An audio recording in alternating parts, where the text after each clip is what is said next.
Hey guys, I will show you how to fix this problem on Windows operating system.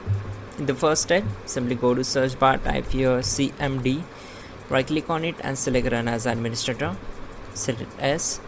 Then on this window we need to simply execute this command ws reset and hit enter. So it will automatically open the Microsoft Store. Let the process complete. After that, just go to search bar, type your PowerShell and right click on it, select run as administrator, select as. On this window we need to execute the command. So to avoid mistakes, I will provide you this command in the description below. Just copy this command and simply right click on the blank area on the Windows PowerShell. Just right click here to paste that command and hit enter to execute it.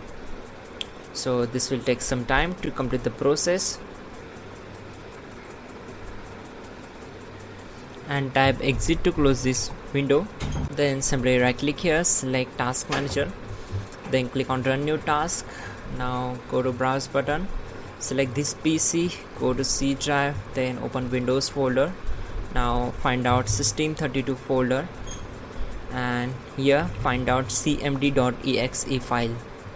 So select it, click on open and check this box, click on OK.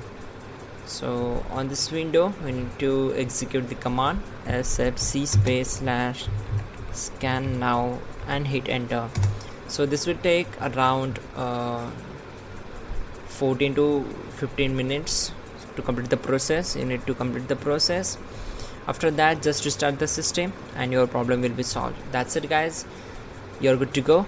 Don't forget to like the video and please do subscribe.